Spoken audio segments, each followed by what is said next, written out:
تو رائٹ بنیادی طور پہ انگریزی میں یا اردو میں دونوں میں دیکھا جائے تو اس کے دو مطلب نکلتے ہیں. ایک تو رائٹ کا مطلب ہے رائٹ کہ میرا یہ حق ہے, دس از مائی رائٹ, اور دوسرا یہ کہ دس از رائٹ اور رانگ, یہ صحیح ہے یا غلط ہے.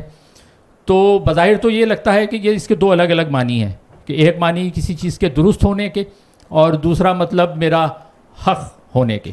لیکن روٹ اصل میں یہی ہے, کیونکہ جو رائٹ ہے وہی میرا رائٹ ہے, اور جو رائٹ نہیں ہے یعنی جو صحیح نہیں ہوگا وہ میرا حق بھی نہیں ہو سکتا. تو اس کی روٹ وہی ہے. اور اگر آپ اس کو اردو میں اپلائی کریں, اردو یا عربی میں, کیونکہ حق عربی کا ہے, تو اس کے بھی دو ہی معنی نکلتے ہیں. کہ اردو میں آپ کہیں کہ یہ میرا حق ہے یا یہ بات برحق ہے. حق بات کر رہے ہو یعنی صحیح بات کر رہے ہو, تو صحیح ہونا, درست ہونا, حق پر ہونا, اور میرا حق جو مجھے ملنا ہے وہ بنیادی طور پہ ایک ہی روٹ سے نکلتے ہیں. لیکن اردو یا عربی میں ذرا سا فرق یہ ہوتا ہے کہ انگریزی میں جب ہم اس کا پلورل بناتے ہیں تو وہ رائٹس ہی ہوتا ہے, جیسے rights and wrongs and these are my rights.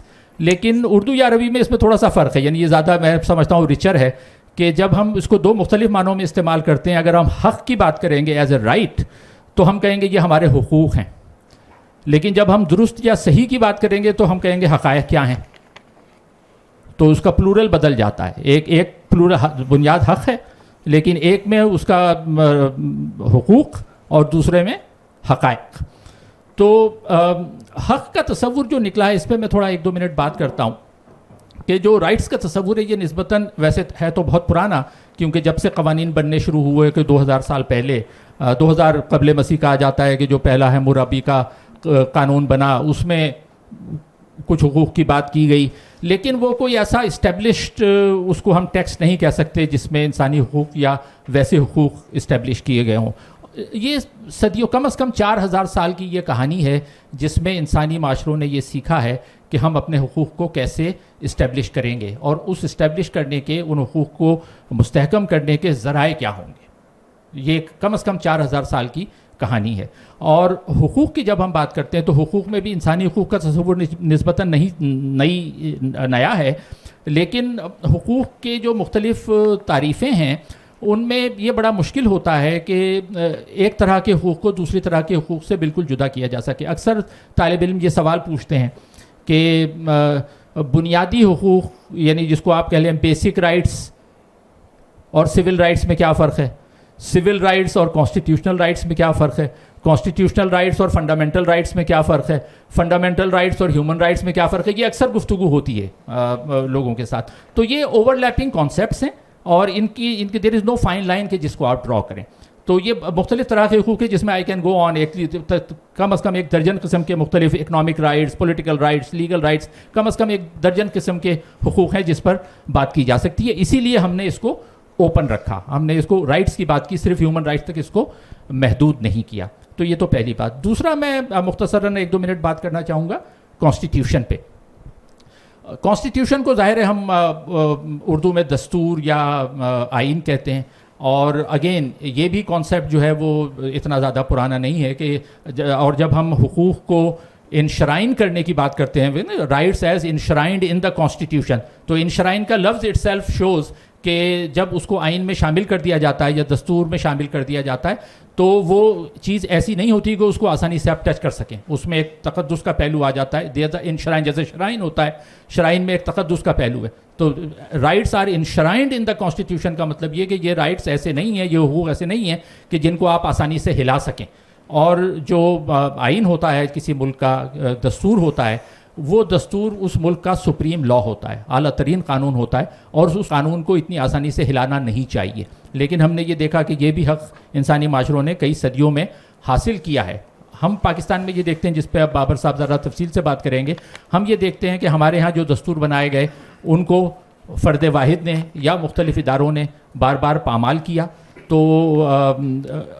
جو پروٹیکٹنگ یا سیف گارڈنگ کی بات ہے تو وہ یہی ہے کہ جو حقوق ہمارے ہیں as enshrined in the constitution, ان حقوق کو سیف گارڈ کیسے کیا جائے. یہ بنیادی ہمارا سوال ہے. اوور ٹو فرت اللہ بابر صاحب. شکریہ جی. آپ کا لگا ہوا ہے بس ٹھیک ہے.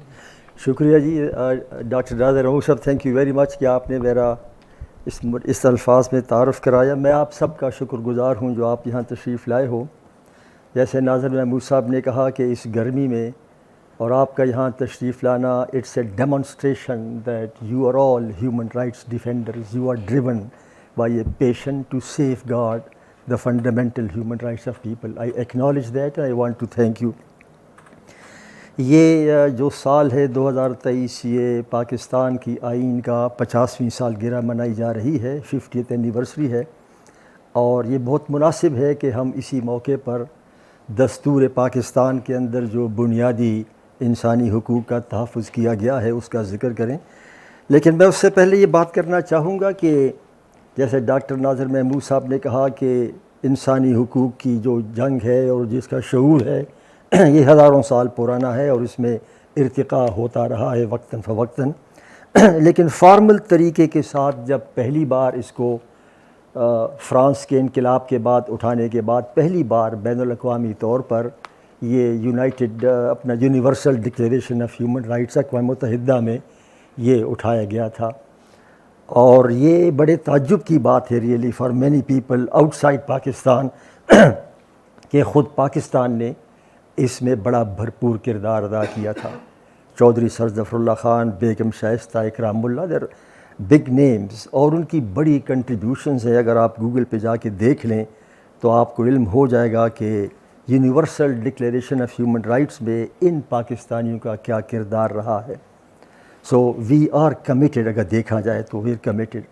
اس کے بعد جو ہے تو پاکستان کے جتنے بھی دساتیر بنتے گئے 1954 اور 56 اور اس کے بعد 73, 1954 کے آئین میں باقاعدہ ذکر تھا اس کا بنیادی انسانی حقوق کا, لیکن جیسے ہی اس آئین کی پہلی جو خواندگی تھی ریڈنگ ان دی اسمبلی کمپلیٹ ہونے والی تھی تو وہ اسمبلی برخاست کر دی گئی, اور الزام یہ لگا کہ اس اسمبلی کا کام تھا آئین بنانا اور آئین نہیں بنایا.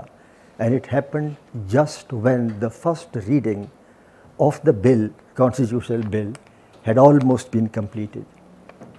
پھر 1956 کا آئین آتا ہے اور 1956 کے آئین میں بھی بنیادی انسانی حقوق کا چیپٹر ہے, اور اس میں بڑے تعجب کی بات ہے جب میں اب بھی دیکھتا ہوں کہ اس میں ایکول ویج کا بھی ذکر ہے 1956 کے آئین میں. بٹ ہم نے دیکھا کہ جب 1956 کا آئین اور جب 23 مارچ کو جب پاکستان نے جو ڈکلیئر کیا کہ ریپبلک ہوگا تو پھر ہم نے دیکھا کہ ایک شب خون مارا گیا 1958 میں اور وہ آئین بھی ختم ہو گیا.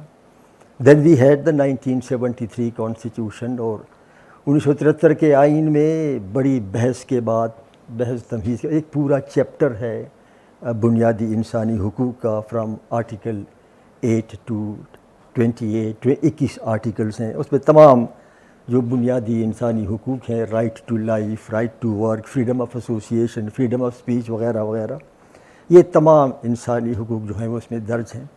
اگر صرف ان کو بھی پڑھا جائے اور اگر کوئی شخص پاکستان کے حالات سے واقف نہ ہو تو یقیناً وہ کہے گا کہ جو دستور یہ تحفظ کرتا ہے ان حقوق کو, یہ تو بہت ہی انسانی حقوق کے حوالے سے ایک مثالی معاشرہ ہوگا. In addition to that, in addition to the constitutional provisions, ہمارے ہاں جورسپروڈنس بھی ڈیولپ ہوئی ہے اور اس پر کم لوگوں نے توجہ دی ہے. حقیقت یہ ہے کہ in spite of all the failings that we identify کہ ہماری جوڈیشری میں ان چیزوں میں امپرومنٹ کی ضرورت ہے, حقیقت یہ ہے کہ جورسپروڈنس جو ہے with respect to human rights ہماری عدلیہ کا میں سمجھتا ہوں کہ شاندار رہا ہے. اینڈ آئی سے دس, اگر آپ یہ ذرا دیکھ لیں جورسپروڈنس کے کیسے ہماری عدلیہ نے for example D N A tests کو شامل کرنا, for example enlarging the definition of right to life, for example enlarging the definition of freedom of religion, freedom of association, ان سب کے بارے باقاعدہ جورسپروڈنس موجود ہے. اور اگر آپ صرف 19 جون 2014 کا سپریم کورٹ کا فیصلہ دیکھ لیں مائنارٹیز کے حوالے سے تو اس میں جورسپروڈنس جو ہے بڑی واضح نظر آتی ہے کہ کس طرح سپریم کورٹ نے مذہب کے بارے میں, نان مسلمز کے بارے میں کیسے آئین کو انٹرپریٹ کر کے نئی راستیں کھولی ہیں. تو آئی وڈ سے کہ جو ہمارا جورسپروڈنس ہے اس کو ہمیں انڈر ایسٹیمیٹ نہیں کرنا چاہیے. there are many examples of that but I'll skip over that. اب جو اس وقت جو صورتحال ہے میں اس پر تھوڑا سا آپ کو بتا دوں کہ ان کے علاوہ جورسپروڈنس کے علاوہ ایک تو آئین ہو گیا، 21 آرٹیکلز ہیں، جورسپروڈنس ہیں، اس کے علاوہ انٹرنیشنل کنونشنز ہیں جو پاکستان جس کی پارٹی ہے دستخط کیے ہیں، ریٹیفائی کیا ہے، اور ان کی ریٹیفیکیشن کے بعد بعض جگہوں پر جو قانون سازی کرنی تھی وہ بھی کر دی ہے، اور جس جگہ پہ قانون سازی نہیں ہوئی. لیکن اگر ان تین چیزوں کو جکسٹاپوز کر کے ڈرائنگ بورڈ پر آپ رکھ لیں اور کہے کہ آئین یہ کہہ رہا ہے، جورسپروڈنس یہ کہہ رہی ہے، اور انٹرنیشنل جو کووننٹس ہیں وہ یہ کہہ رہے ہیں، اور انٹرنیشنل کووننٹس پر سائن کرنے کے بعد ہم نے وعدے بھی کیے ہیں، the promises made under the UPR. تو اگر یہ سب تینوں کو آپ ناظر محبوب سے سامنے رکھ لیں کہ یہ میں نے وعدہ کیا ہے، یہ میری جورسپروڈنس ہے، یہ میرا آئین ہے، تو حقیقت یہ ہے کہ آئی ڈونٹ تھنک کہ کوئی اور ممالک جو ہیں ان کا ایسا ریکارڈ ہوگا جو ہمارے ہاں بن سکتا ہے اگر ان تین چیزوں کو آپ رکھیں. سو دین دا کویسچن ریئلی ارائزز کہ واٹ وینٹ رانگ. جو ہم دیکھ رہے ہیں کہ جو بنیادی انسانی حقوق کی حالت ہے وہ پاکستان میں کیوں ایسی ہے جو ہم کو نظر آ رہی ہے، جو ہم روز دیکھ رہے ہیں. ایک وجہ تو ناظر محبوب صاحب نے بتا دی ہے کہ چونکہ ہماری ساری جو انسانی حقوق ہیں they flow from the constitution which is the supreme document, لیکن جب اسی آئین کو بار بار پامال کیا جائے تو دیٹ مینس کہ whatever there is in the constitution اس کو پامال کیا جاتا ہے. دیٹ مینس کہ جب آئین کی سینکٹیٹی نہیں ہے تو پھر آئین کے اندر جو آپ نے وعدے کیے ہیں، پرومسز کیے ہیں، جو کمٹمنٹس کی ہیں، ان کی بھی سینکٹیٹی نہیں ہے.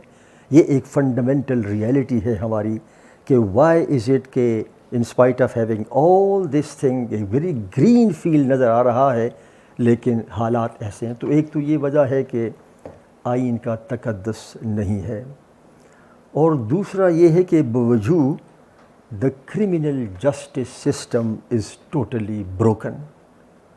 خواہ وہ انویسٹیگیشن ہو، پروسیکیوشن ہو، اور خواہ جوڈیشل پروسیسز ہوں، یہ اتنا بروکن ہے کہ اس کی ایک ہی مثال میں آپ تو روز اخبار میں پڑھتے ہوں گے، لیکن ایک مثال اس کی بڑی بھیانک ہے، اور وہ یہ ہے کہ 2015 میں 2 بھائیوں کو سزائے موت ہوئی تھی. they were very poor, they could not afford litigation، وہ ہو نہیں سکتا تھا، ان کو پھانسی کی سزا ہوئی تھی. بالآخر سپریم کورٹ میں وہ معاملہ پہنچا، اور جب سپریم کورٹ نے ان کو باعزت بری کر دیا تھا. So when the order went back to the jail authorities تو وہ پتہ لگا کہ ان کو تو گزشتہ سال پھانسی ہو چکی تھی. And this is what has happened in Pakistan. 2 brothers convicted of murder, sentenced to death, acquitted by the Supreme Court of Pakistan, were found to have been already hanged before the orders, reached the court. اور 1 سال پہلے، اور پھر ہم نے دیکھا کہ نہ اس واقعے پر نہ ایڈمنسٹریشن، نہ جوڈیشری، نہ ایگزیکٹو، نہ پارلیمان. یہ ایک ایسا واقعہ ہے کہ اس کے بعد اس نے قوم کو جھنجھوڑ کر کے رکھ دینا چاہیے تھا، but that did not happen. So جو کرمنل جسٹس سسٹم ہے وہ بروکن ہے، یہ بھی ایک وجہ ہے.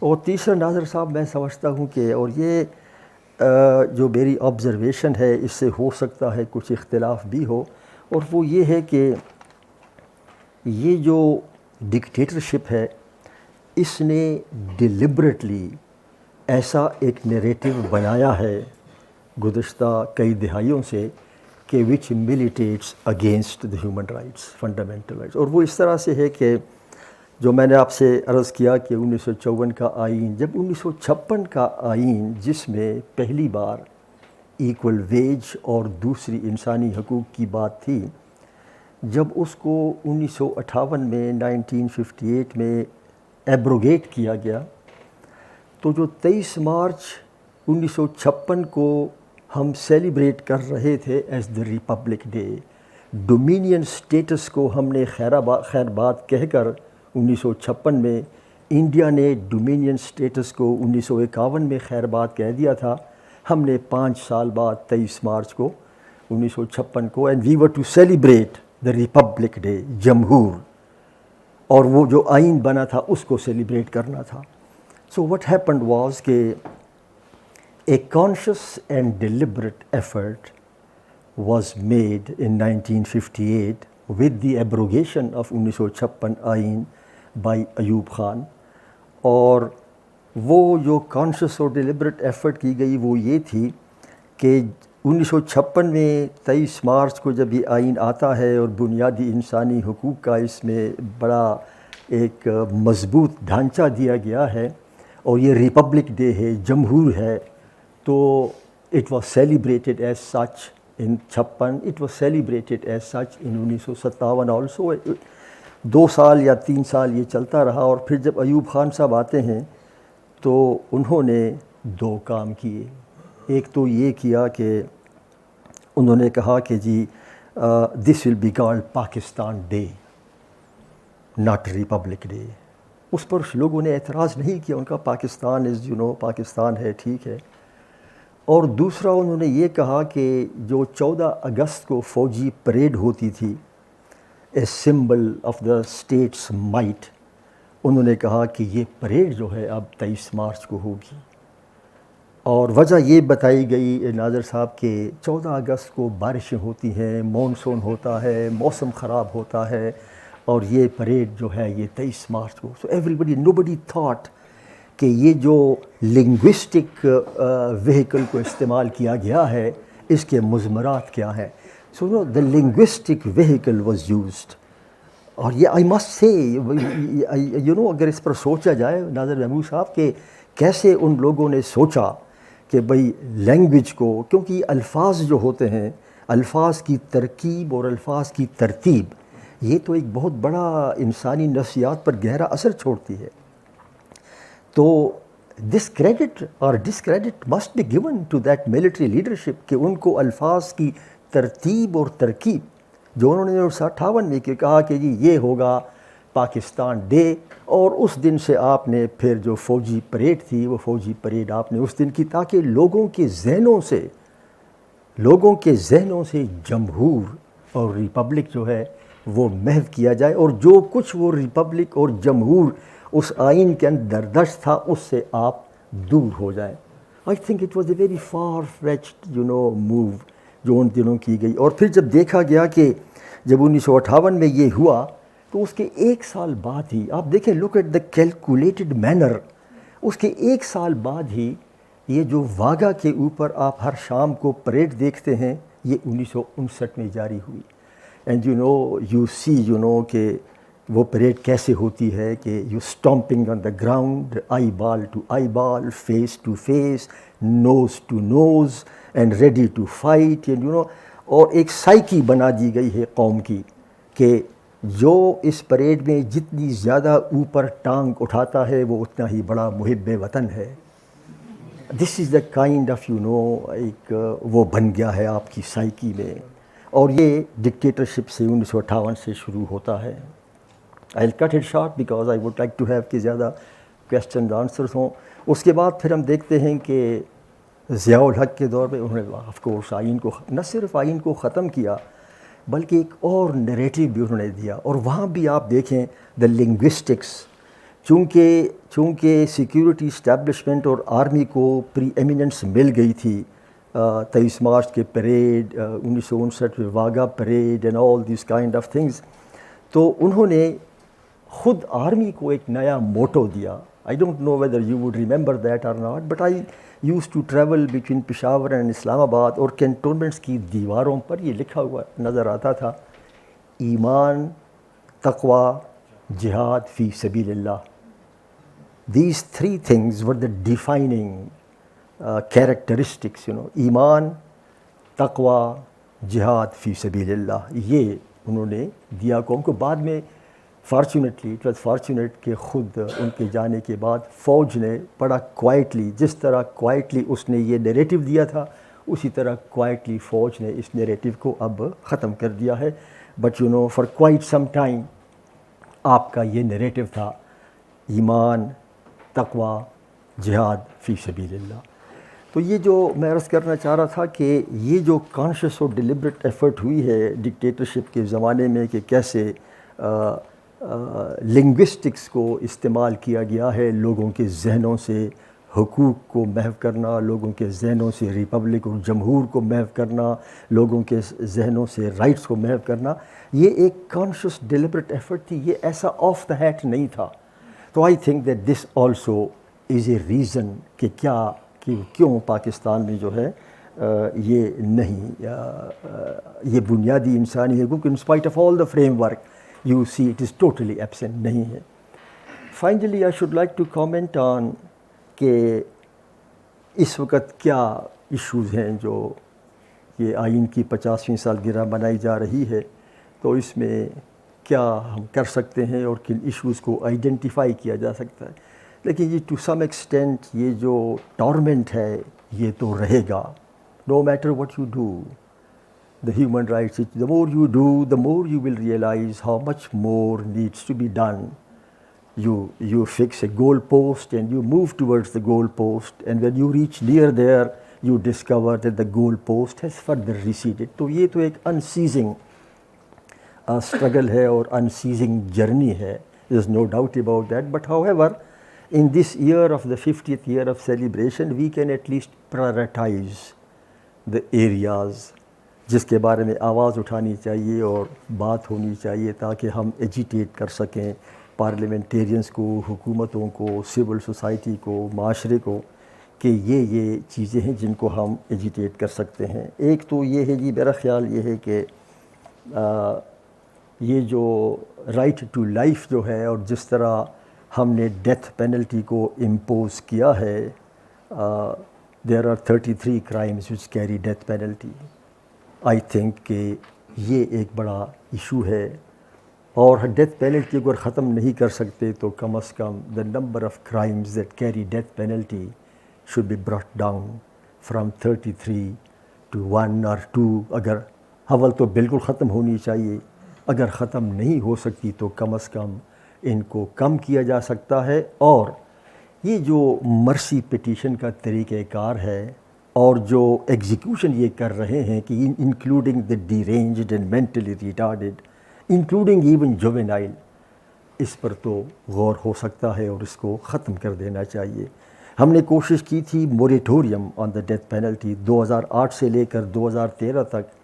موریٹوریم اس وقت صدر آصف علی زرداری تھے اور انہوں نے طریقہ یہ نکالا، کیونکہ آئین میں صدر معافی نہیں دے سکتا، اگرچہ آئین کے اندر ایسا ہے لیکن انٹرپریٹیشن اس کی ایسی ہوئی ہے کہ صدر ہر وقت معافی نہیں دے سکتا کیوں جب تک وہ رسا نہ کریں.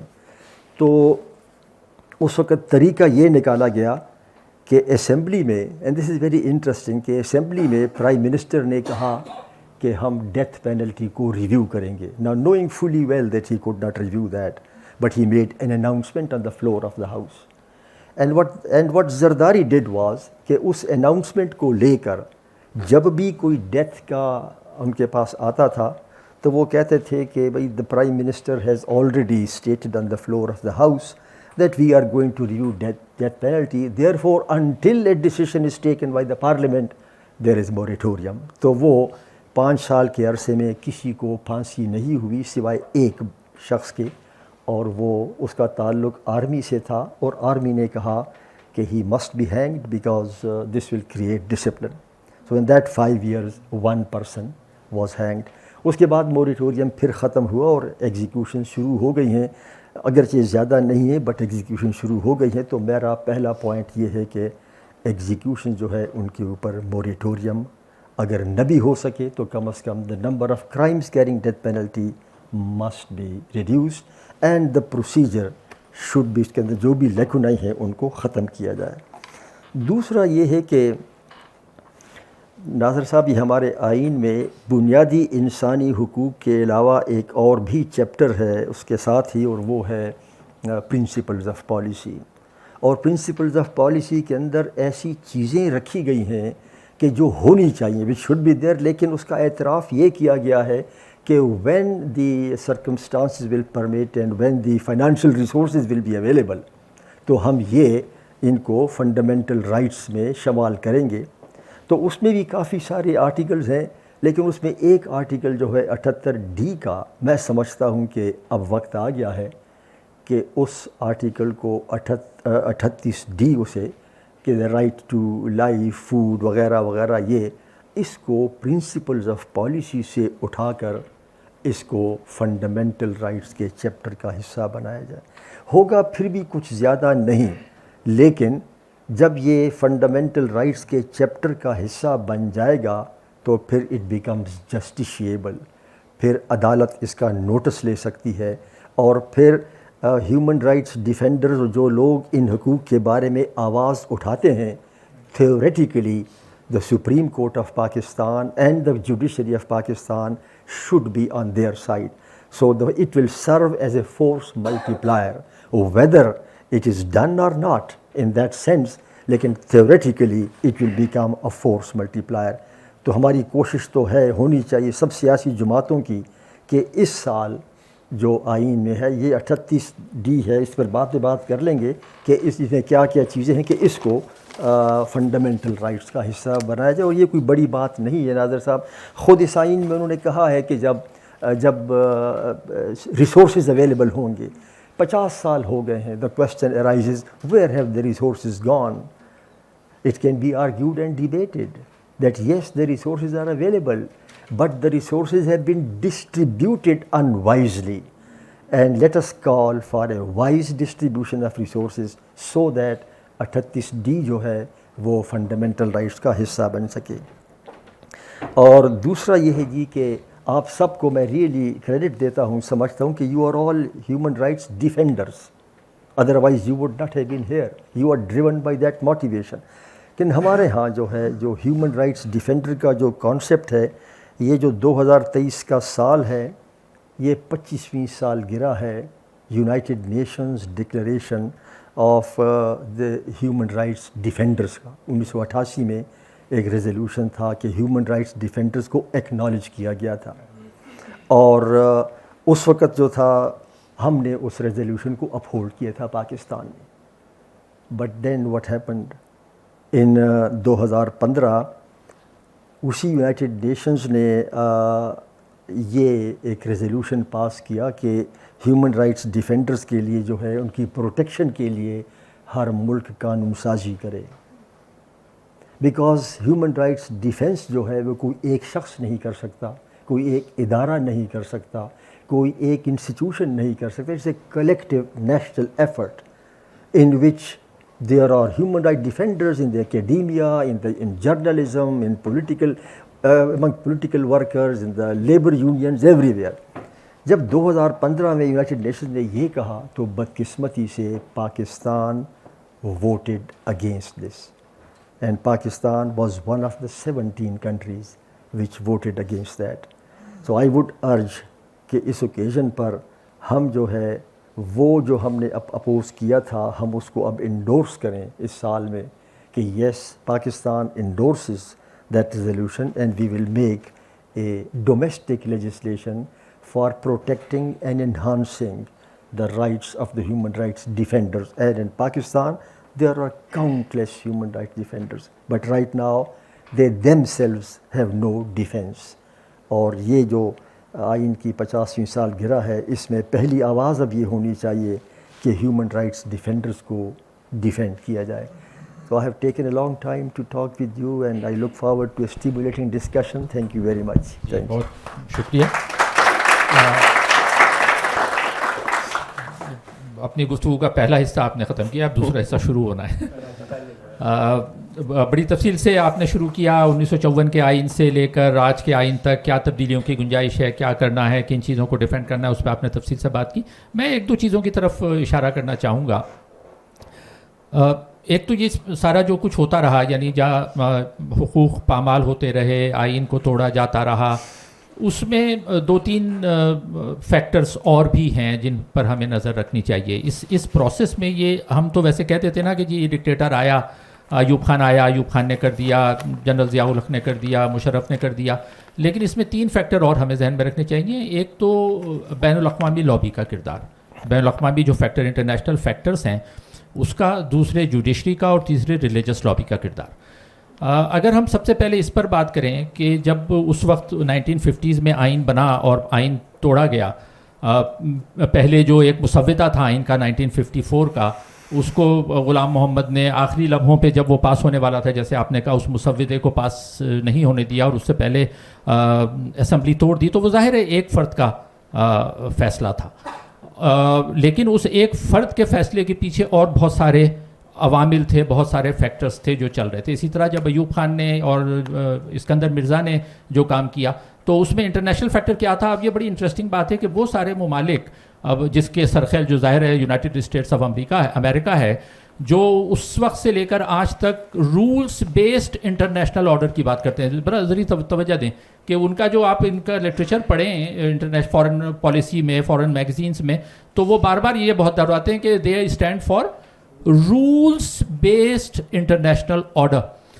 اور اس کو وہ پروموٹ کرنا چاہتے ہیں. اور جبکہ ان کا اصل میں یہ تھا کہ کسی بھی طرح سے ان کے مفادات سرو ہوں, اور ان مفادات کو سرو کرنے کے لیے اگر کسی ملک میں مارشل لا لگتا ہے, آئین توڑا جاتا ہے, انسانی حقوق غصب کیے جاتے ہیں, تو وہ سب ان کو قبول ہے. اور یہ بار بار ہوا, جنرل ضیاء الحق کے دور میں بھی یہی ہوا, مشرف کے دور میں بھی یہی ہوا. تو وہ انٹرنیشنل جو فیکٹرز ہیں ان کو ہم یعنی ہمارے ہاں جو حقوق کی پامالی ہے اس میں اس کردار کو ہمیں نہیں بھولنا چاہیے. دوسرا جو جوڈیشری کی میں نے بات کی, آپ تو خیر آپ نے ان چیزوں کی طرف اشارہ کیا کہ جس میں ہمارے یہاں جورسپروڈنس ہوئی, کچھ ججوں نے ایسے فیصلے دیے جن سے حقوق کا تحفظ ہوا, آپ نے کانکریٹ مثالیں بھی دی. لیکن مجموعی طور پر اگر دیکھا جائے تو مجھے ہمارے ہاں عدلیہ کا کردار کوئی اتنا شاندار نظر نہیں آتا, کیونکہ جتنی دفعہ بھی آئین توڑے گئے, جتنی دفعہ انسانی حقوق پامال ہوئے, ان کو بار بار عدلیہ ججوں نے, ججز تھے خود, بہت کم ججز ایسے تھے جس 2-4 مثالیں دی جا سکتی ہیں, لیکن باقی سارے ججز نے جو ہے وہ حلف اٹھائے وفاداری کے نئے آمر کے ساتھ, اور وہ تمام اس کے جو غیر قانونی اور غیر آئینی اقدامات تھے ان کو وہ ویلیڈیٹ کرتے چلے گئے. تو انسانی حقوق کی پامالی یا آئین کی پامالی جو ہے اس میں عدلیہ کا کردار بہرحال بہت بڑا ہے, اس کو نظر انداز نہیں کرنا چاہیے. تیسرا جو میں نے بات کی, تیسرا رول جو مذہبی لابی کا ہے, جتنی ہمارے ہاں قانون سازی ہوئی اور اب بھی ہم جو آئین میں دیکھتے ہیں جو بہت سارے ایسے نکات ہیں, آرٹیکلس ہیں, شقیں ہیں جن کو تبدیل ہونا چاہیے. یعنی خاص طور پہ اگر میں کانکریٹ مثال دوں تو آرٹیکل 26, 27, 28, اس کے بعد آرٹیکل 295, آرٹیکل 298, یہ سارے ایسے ہیں جس میں مذہب کو استعمال کر کے اقلیتوں کو ٹارگٹ کیا گیا ہے. اور ایک مذہب یعنی وہ جو جس کی مثال اس سے ملتی ہے, جو کل لیٹر ہم ابھی بات کر رہے تھے, HEC کے ایگزیکٹو ڈائریکٹر نے جو لیٹر لکھا, اس میں انہوں نے یہ الفاظ استعمال کیے ہیں کہ protecting the nations ideology and plus as you know enshrined Islamic values, Islamic socio cultural values اور values of our religion as if there is only one religion in Pakistan.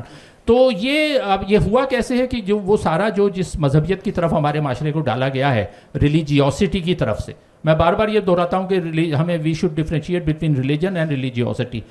مذہب انفرادی معاملہ ہے, ریلیجیوسٹی کا مطلب یہ ہے کہ when you start looking at everything through the eyes, through the lens of religion, جب آپ ہر چیز کو مذہب کے عدسے سے, مذہب کے لینس سے دیکھنا شروع کریں, وہیں پر گڑبڑ پیدا ہو جاتی ہے. تو وہ سارے قوانین جو جنرل ضیاء الحق نے مذہب کو استعمال کر کے جو ڈالے, اب کوئی بھی جتنی بھی تبدیلیاں ہوئیں ہم ان شقوں کو نکال نہیں سکے.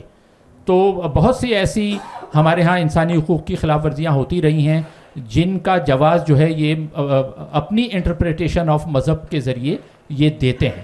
اور وہ ایک ایسی مصیبت ہے کہ جس سے جان چھڑانا مشکل ہے کہ اب اس کو کیسے نکالے. 18ویں ترمیم میں بھی نہیں نکالا جا سکا, اور نیئر فیوچر میں ہمیں نظر نہیں آتا کہ اس سے کسی طرح سے جان چھوٹے گی. تو میں چاہوں گا اس پہ آپ یہ جو 3 باتیں میں نے کہی ہیں اس پہ آپ کچھ اظہار خیال کریں, پھر ہم فلور اوپن کر دیں گے سوال و جواب کے لیے.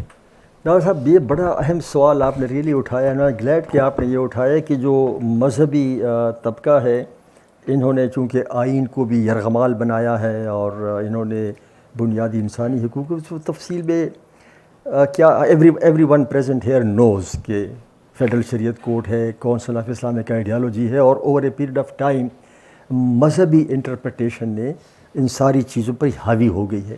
دا question really now is what is the way forward. اس کو ہم کیسے ایڈریس کریں, یہ ایشو ہے.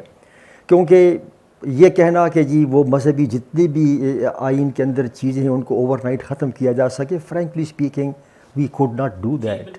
وی could not do that in 2010 18ویں آئینی ترمیم میں ہم نہیں ختم کر سکے, in spite of the fact کہ بہت لوگ چاہتے تھے. ایسی بڑی شکیں اب بھی موجود ہیں. آپ دیکھیے فیڈرل شریعت کورٹ جو ہے ایگزیکٹو آرڈر کے تحت بنا تھا, ضیاء الحق نے بنایا تھا, اور اس کے بعد اس کا اپنا ایک ویسٹڈ انٹرسٹ کلاس ڈیولپ ہو گیا اس کو پروٹیکٹ کرنے کے لیے. کاؤنسل آف اسلامک آئیڈیالوجی ہے, وہ اپنی جو آئینی مدت ہے جس میں کہا گیا ہے کہ فائنل رپورٹ پیش کرے گی, فائنل رپورٹ پیش ہونے کے بعد بھی وہ موجود ہے, but you couldn't change it. What is the reason?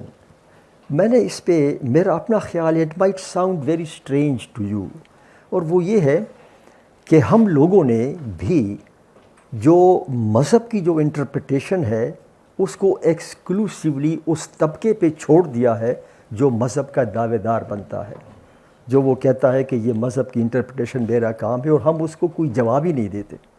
It is because that we don't study. ہمارا جو انٹلیکچوئل کلاس ہے اس نے مذہب کی اسٹڈی اس انداز سے نہیں کی کہ جو مذہب کا جھنڈا اٹھا کے آتے ہیں ان کو جواب دے سکیں. فار ایگزامپل, یہ جو ڈیتھ پینلٹی ہے, ہمیں تو ابھی تک یہ کہا گیا ہے کہ بھئی اسلام میں تو صرف 2 جرائم ایسے ہیں جن پر یہ ہو سکتا ہے ڈیتھ پینلٹی, انٹینشنل مرڈر کا. تو آئی واز ڈاکٹر صاحب ویری سرپرائز. جارڈن میں کانفرنس تھی آن ڈیتھ پینلٹی, چونکہ میں بھی اس میں تھا, تو ایک جرمن اسکالر تھا اور اس نے کہا کہ یہ جو قرآن شریف کی آیت ہے کہ جس میں کہا گیا ہے, دس از ان پارہ نمبر 2 سورت البقرہ میں ہے 179, کہ تمہارے اوپر قصاص جو ہے وہ ہے, یو کین بدلہ قصاص. تو اس نے اس کی انٹرپریٹیشن کی, and I was really surprised. اور اس نے کہا کہ یہ جو انٹرپریٹیشن اس کی ہے جس کے ساتھ ہے کہ اس آیت میں یہ کہا گیا ہے کہ اس میں تمہارے لیے زندگی ہے, تو اس نے کہا کہ اس کی انٹرپریٹیشن جو آیت کی ہے وہ یہ ہے کہ آپ قصاص لوگے, لیکن قصاص لینے کا طریقہ یہ ہوگا, انڈر لائنگ پرنسپل یہ ہوگا that it should promote enhance life, not undermine and extinguish life. یہ بڑی یونیک انٹرپریٹیشن تھی. میں واپس آیا, میں نے کونسل آف اسلامک آئیڈیالوجی کو خط بھی لکھا. آئی سیڈ کہ دس از دا اسکالر, اس نے یہ بات کی ہے. ہم نے ان چیزوں پر بحث نہیں کی, انٹلیکچوئل بحث.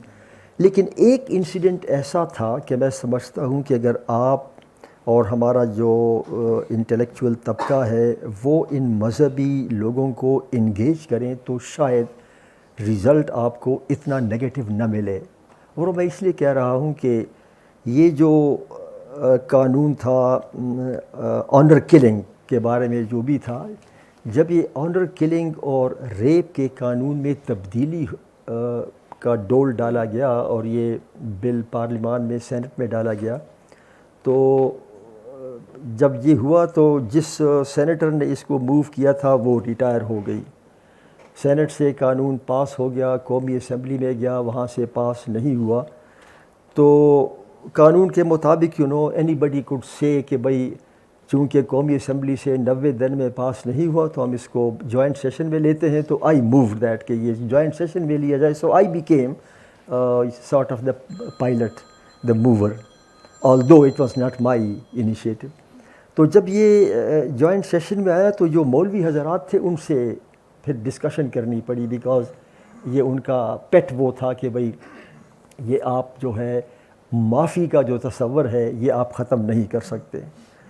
اور آنر کلنگ میں ہوتا یہ تھا کہ دا بردر وڈ کل the sister, and the father of the victim was also the father of the murderer, and the father of the victim, being the father of the murderer, would pardon the murderer, or within a week or 10 days the murderer would be out. اور وہ اس پر یہ جو تھا تو اس کو درست کرنا تھا کہ اس کو کیسے درست کیا جائے. So when it was negotiated with the Maulvis and the right wingers, تو eventually they came round to accepting that. اور انہوں نے جب ان کو یہ کہا گیا کہ کیا یہ اسلام کا اور مذہب کا منشا ہو سکتا ہے کہ ایک ڈیلیبریٹ مرڈر کیا جائے ان واٹ ایور نیم, اور وہ ڈیلیبریٹ مرڈر ہونے کے بعد ود ان اے ویک اس شخص کو آزاد کر دیا جائے. اگر یہ قصاص کا قانون آپ ایسے انٹرپریٹ کرو گے تو اس کے مضمرات کیا ہوں گے؟ اور اگر کیا آپ یہ کہتے ہو کہ نہیں معافی کا تصور تو آپ ختم نہیں کر سکتے ہو, تو پھر اینٹی ٹیررزم لاء میں دہشت گردوں کا اس میں تو پھانسی ہو جاتی ہے, اس میں تو وکٹم کا جو ہے وہ معاف نہیں کر سکتا. تو یہ تو contradiction, and I must say کہ they recognise the force of this logic and they came round. تو آج اگر اینٹی آنر بل جو پاس ہوا ہے, آج اگر وہ پاس ہوا ہے تو اس میں کنٹریبیوشن اس طبقے کی ہے. اگر وہ نہ مانتے پھر بھی تو پرابیبلی یہ کبھی نہ ہوتا. تو میں سمجھتا ہوں کہ جو طریقہ ہونا چاہیے اس طریقے پر غور ہونا چاہیے. دوسرا جو ہے آپ نے کہا کہ جوڈیشری کا, yes that is very correct کہ جورسپروڈنس تو آپ کی بڑی اچھی ہے, لیکن جب آپ خود ان آئین جو پامال کیا اس کو آپ اپہولڈ کرتے ہو تو وہ ساری جورسپروڈنس جو ہے وہ that comes to a not that. تو this point is very well taken کہ ہاں عدلیہ کا جو یہ کردار ہے کہ ہر اس کو عامر کو سپورٹ کیا ہے, آئین کی پامالی کو جو ہے اس کو انڈورس کیا ہے, this is something that can not be condoned. اور اس کے لیے ہماری تجویز تو یہی تھی کہ دیکھیں اب ہم اور کچھ تو نہیں کر سکتے, لیکن ایک چیز کر سکتے ہیں آئین کی 50ویں سالگرہ کے حوالے سے, اور وہ یہ ہے کہ to expect that all of them should be brought to the court and tried and punished, وہ تو نہیں ہو سکتا شاید, لیکن ایک کام ہو سکتا ہے, اور وہ یہ ہے کہ ہم ایک دو طرح کے رجسٹر بنا لیں. ایک ہو register of honour and glory جس پہ ان لوگوں کے نام ہوں جنہوں نے آئین کو بنایا, آئین کو ڈیفینڈ کیا, پروٹیکٹ کیا. اور ایک ہو بلیک رجسٹر ہو آف شیم اینڈ ہارر, اس میں ان لوگوں کے نام ہوں جنہوں نے آئین کو پامال کیا. اور اگر فی الحال آپ اس سال میں ان کے نام نہیں ڈال سکتے ہو because it will be very controversial, تو آپ صرف یہ دو رجسٹر بنا کے ایک خالی رکھ دیں دونوں پارلیمان کے مین گیٹ کے اوپر, national register of fame and glory اور دوسرا ہو national register of horror and shame, کالے رنگ کا, بس وہ خالی پڑے رہیں. ان فلنس آف ٹائم ہو سکتا ہے کہ ایک مومنٹ آ جائے کہ آپ اس میں 1 2 3 4 نام بھرنا شروع کر سکیں, but the very presence of these two registers on the main gate of the parliament will send shivers down the spine of many people. اور تیسرا جو آپ نے انٹرنیشنل لوگوں کا کہا وہ تو ہے, بٹ ہم نے تو اپنے گھر کو سنبھالنا ہے. دنیا تو آپ نے بالکل ٹھیک کہا کہ امریکہ نے کئی بار پاکستان میں ایڈونچرزم کو سپورٹ کیا ہے, but why should I expect them to support me if I can't defend myself, if I don't put my own house in order? I have to put my own house in order regardless of what others are doing. Thank you very much. بڑی مہربانی. بہت شکریہ. یہ interesting بات ہے, اکثر یہ اس کو ریکمینڈ کرتے ہیں کہ ایک ہال آف فیم ہو اور ایک ہال آف شیم ہو. ہال آف فیم میں جو ہے وہ جو جمہوریت کے مجاہد ہیں ان کا ذکر ہو, اور ہال آف شیم میں ان سب جنہوں نے انسانی حقوق کی پامالی کی. اب دیکھیں یہ کب ممکن ہوتا ہے, آئیڈیا تو بہت اچھا ہے, I am fully for it. اور یہ بڑی انٹرسٹنگ بات ہے کہ جب بھی آئین کو توڑا گیا, میں مطلب ہم کیوں اتنے آئین کے بارے میں, کوئی ڈکٹیٹر تو بالکل بڑی آسانی سے کہہ دیتا ہے نا, ضیاء الحق ہو یا مشرف ہو, کہ بھئی یہ تو کاغذ کا ٹکڑا ہے, پھاڑ کے پھینک دیں گے, کیا ہے. تو اب کیوں ہم اتنے سینسٹیو ہیں؟ دیکھیں سیدھی سی بات ہے کہ جب اگر ہم یہ بات مانتے ہیں کہ آئین, constitution is the supreme law of the country, اور اگر اس کو کسی ریاست کے اعلیٰ ترین پیمانے پر توڑا جاتا ہے اور قانون کی خلاف ورزی کی جاتی ہے, قانون کو توڑا جاتا ہے, تو انڈائریکٹلی یہ ایک میسج عوام کو جاتا ہے کہ جب اعلیٰ ترین سطح پہ قانون کو توڑا جا سکتا ہے تو you are free to do whatever you like. مطلب the state loses its justification to ask people to obey the law. سیدھی سی بات ہے کہ جب ریاستی سطح پر جو ریاست کے اعلیٰ ترین عہدوں پر لوگ بیٹھے ہوئے ہیں، جب وہ آئین کو اور اعلیٰ ترین قانون کو توڑیں گے تو وہ ریاست یہ اپنا اخلاقی قانونی جواز کھو دیتی ہے کہ وہ عوام سے یہ توقع کرے کہ آپ جو ہے وہ قانون کی پاسداری کریں. آپ سگنل پہ رکیں، بھائی میں کیوں رکوں؟ جب آپ آئین کو ہی نہیں مانتے تو سگنل پہ میں کیوں رکوں؟ میں چوری کیوں نہ کروں؟ میں کرپشن کیوں نہ کروں؟ تو یہ جو 70 سال پہلے غلام محمد کے دور سے یہ ساری کہانی شروع ہوئی. ہم آج جو رونا روتے ہیں کہ ہمارے یہاں لا لیسنس ہے یا قانون کی پاسداری نہیں کی جاتی، تو اس کا میں براہ راست ذمہ دار سمجھتا ہوں ان تمام لوگوں کو جو ریاست کے اعلیٰ ترین عہدے پر تھے اور اعلیٰ ترین عہدوں پر بیٹھ کر انہوں نے قانون اور آئین کی خلاف ورزی کی اور عوام کو یہ پیغام دیا کہ آپ بھی جو چاہے کریں. Now floor is open for questions. تو بھائی کہاں ہے وہ مائک؟ میرے پاس ہے. میں نے اچھا ٹھیک ہے. السلام علیکم جی، میرا نام ذیشان ہے. فرت اللہ بابر صاحب سے میں بڑا رسپیکٹ کرتا ہوں ان کی. ان سے ایک کویشچن ہے کہ سویلین رائٹس کے حوالے سے کہ ہم اگر میں الیکشن کے سسٹم کی بات کروں جو کہ کانسٹیٹیوشن کا پارٹ ہونا چاہیے، کیا ہم جو آپ کا ہمارا الیکشن کا سسٹم ہے کہ حلقہ بندیاں ہیں اور ملک میں ایک انفلوئنشل وڈیرا ہوتا ہے وہ جیت جاتا ہے وہاں سے، تو ہم کانسٹیٹیوشن میں یہ امینڈمنٹ کیوں نہیں کرتے کہ ہم پرپورشنل ریپرزنٹیشن کی طرف چلے جائیں؟ ایک حلقے میں جیسے ہم یہاں پہ ہوتا ہے 2.5 لاکھ بندہ ایک ووٹ لے کے جیت رہا ہے تو 2 لاکھ ووٹ والا ہار جاتا ہے. وہ 2 لاکھ ووٹ کہیں پہ بھی کنٹریبیوٹ نہیں ہو رہا ملک میں. 2 لاکھ ووٹ والا ہار گیا، 2.5 لاکھ ووٹ والا جیت گیا.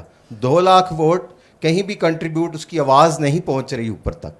تو پورے ملک میں ایک یونیفارم پارٹیز الیکشن لڑیں، پارٹیز پورے ملک میں کینڈیڈیٹس نہ کھڑے کریں، پارٹی کا ووٹ ہو، پیپلز پارٹی، مسلم لیگ، نون، یہ کھڑے ہوں اور پورے ملک کی عوام ان کو ووٹ کرے. جس ریشو سے جس پارٹی کو ووٹ پڑے اتنی سیٹیں اس کو دے دیں. تو یہ کانسٹیٹیوشن میں کیا یہ امینڈمنٹ نہیں کی جا سکتی کہ پروپورشنل ریپرزنٹیشن پہ آ جائیں؟ ایک پارٹی نے 36% ووٹ لیے ہیں، 36% سیٹیں اس کو دے دی جائیں، اور پارٹیز اس بات پہ بلیک میل نہیں ہوں گی کہ وہ ان وڈیروں کو لازمی سے لائیں، ان کے اوپر فکس کر دیا جائے. ٹھیک ہے، سمجھ میں آ گئی. کہ اتنے ڈاکٹرز اتنے انجینئر آپ کی ریشو میں آپ کی پارٹی میں پہنچیں گے تاکہ کوئی پروگریسو کام ہو. شکریہ ذیشان صاحب، بڑا اچھا سوال آپ نے کیا ہے. لیکن جہاں تک الیکشن میں اصلاحات کا تعلق ہے تو بڑے ایریاز ہیں جس میں ہو سکتا ہے. یہ جو آپ نے کہا اس can be also be considered, but آپ کو پرائرٹائز کرنا چاہیے کہ نو میٹر کہ آپ کیسی بھی الیکشن اصلاحات لے آئیں، جب تک آپ پولیٹیکل انجینئرنگ اور مینیپولیشن کو ختم نہیں کریں گے، نو اصلاحات ول بیئر فروٹ. تو پہلی اصلاح یہ ہونی چاہیے انتخابات میں کہ اس کی جو بیک ڈور مینیپولیشن ہوتی ہے، manipulated elections leading to manipulated power transfer lies at the base of political instability. جہاں تک آپ نے کہا کہ الیکشن پروسیس میں اصلاحات ہونی چاہیے، یقیناً ہونی چاہیے. سب سے بڑی اصلاح تو یہ ہونی چاہیے کہ آپ دیکھیں کہ بلوچستان جو ایک بڑا صوبہ ہے اس کے 16 قومی اسمبلی کے ممبران ہیں اور فیصل آباد کے 28 ممبران ہیں. تو اگر میں سیاسی جماعت ہوں اور میں نے اپنا سیاسی کیپٹل کسی جگہ انویسٹ کرنا ہو تو میں کہوں گا کہ یار میں بلوچستان جانے کی بجائے فیصل آباد، لاہور اور پشاور پہ انویسٹ کروں گا تو مجھے پولیٹیکل ڈیویڈنڈ زیادہ ملے گا، اور اس پولیٹیکل فلسفی کے نتیجے میں ایلینیشن پیدا ہو رہی. تو اصلاحات تو بڑی ہیں، لیکن تمام اصلاحات کی جڑ، دا ایلیفینٹ ان دا روم از کہ مینیپولیٹڈ الیکشنز ختم کیے جائیں. اور اس میں ایک قباحت اور بھی ہوگی پروپورشنل ایک تو یہ کہ ہمارا ایک پارلیمانی سسٹم ویسٹ منسٹر کا چلا آ رہا ہے اور وہ اس کا تسلسل ہے. ابھی تک کہیں بھی کسی پارٹی نے اس کو اسٹرانگلی سوائے جماعت اسلامی کے وہ کہتی رہی ہے کہ پروپورشنل ریپرزنٹیشن ہونا چاہیے. لیکن میں جو فورسی کرتا ہوں کہ اگر وہ ڈال بھی دیں جیسے انہوں نے کہا، اس میں کیا ممکن ہے، یعنی کیپنگ ان مائنڈ کہ کس طرح سے ہمارے یہاں چیزیں خریدی اور بیچی جاتی ہیں، یہ ہم سب جانتے ہیں. تو جس پارٹی کو نشستیں مل گئیں، جیسے آپ نے کہا کہ 36% اس کی، اب یہ پارٹی کو اختیار ہے کہ وہ کن کو بھیجے. یعنی اس میں یہ نہیں ہوگا کہ جی براہ راست لوگ کسی پرسن کو ووٹ دے رہے ہیں، ٹھیک ہے نا، وہ پارٹی کو ووٹ دے رہے ہیں. اب ہوگا کیا کہ پارٹی کے 36% ووٹ ہیں, اس کو اگر 36 ممبران بھیج دیں پھر وہاں بولی لگے گی, اور پھر یہ ہوگا کہ جی اس نے اتنے, جیسے اب ہوتا ہے کہ جی سینٹ کے لیے اب باتیں ہوتی ہیں نا کہ جی 1 کروڑ میں چل رہا ہے, 2 کروڑ میں چل رہا ہے, 4 کروڑ میں چل رہا ہے, تو بالکل اس چیز کا امکان موجود ہے کہ وہ جو پارٹی کے لوگ ہیں وہ کہیں کہ اچھا جی ہمارے پاس 36 سیٹیں ہیں, اب بتائیے 36 جو بننا چاہتے ہیں, جانا چاہتے ہیں, کون کیا دے رہا ہے, تو وہ اس کو کیسے روکیں گے آپ؟ وہ مزید کرپشن ہوگا, اس سے بھی زیادہ ہوگا, کیونکہ individual candidate will not be answerable to their own people, وہ لوگوں کے پاس تو جا ہی نہیں رہے, وہ تو پھر خوش کرنا ہے پارٹی کے سربراہ کو جو فیصلہ کرے گا کہ کس کو اسمبلی میں بھیجنا ہے. خیر نیکسٹ کویسچن کس کے پاس ہے مائک بھائی؟ جی غوری صاحب. سر آپ لوگوں نے بڑی زبردست باتیں کی اور کچھ چیزیں سمجھ میں بھی آئیں. بابر صاحب سے اس لیے بھی پیار ہے کہ میرے بچکانہ سوالات کے ہمیشہ انہوں نے جوابات بہت اچھی طرح سے دیے جو سمجھ میں آئے. سوال یہ تھا کہ جب عدلیہ کا مسلسل جو رویہ ہے وہ شرمناک رہا ہے کچھ لوگوں کے علاوہ, تو کیوں ان کو اتنی زیادہ مراعاتیں اور تنخواہیں دی جاتی ہیں, یعنی بٹھا کے ان کو کھلایا جاتا ہے؟ جب چیئرمین سینٹ کی بات آئی تو اس پہ ریئیکشن آ گیا کیونکہ وہ عوامی نمائندہ کسی نہ کسی طرح موجود ہوتا ہے. عدلیہ کی تنخواہوں پہ بات نہیں ہوتی, ان کی پلاٹنگ پہ بات نہیں ہوتی, بلکہ RB کی تو تنخواہوں پہ, ایرانی چیف کی تنخواہوں پہ بھی بات نہیں ہوتی. تو جب ان کا اتنا مطلب شرمناک کردار رہا ہے عدلیہ کا ٹوٹل ہمیشہ سے جب سے آئین بنا ہے, تو پھر کیوں ان کے اوپر اتنی, یہ یا تو یہ فوجی دور کے اندر ان کی تنخواہوں میں اضافہ ہوا ہے یا سیاسی دور کے اندر, تو اس کے اوپر تھوڑا سا بتائیے گا. شکریہ جی. آپ نے عدلیہ کو مراعات definitely this must also be question, جس طرح سینٹ کے چیئرمین کا ہوا اور بڑا طوفان کھڑا ہوا.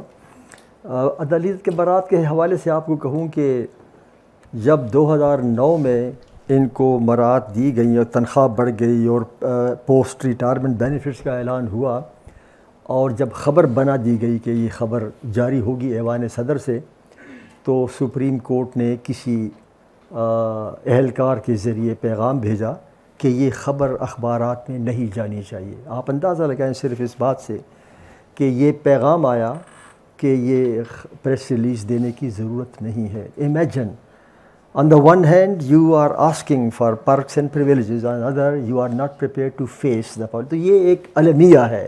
This is the tragedy of Pakistan, یہ ہے. لیکن میں سمجھتا ہوں کہ یہ this is only addressing the issue on the periphery. یہ تو کسی وقت بھی ایڈریس ہو سکتا ہے.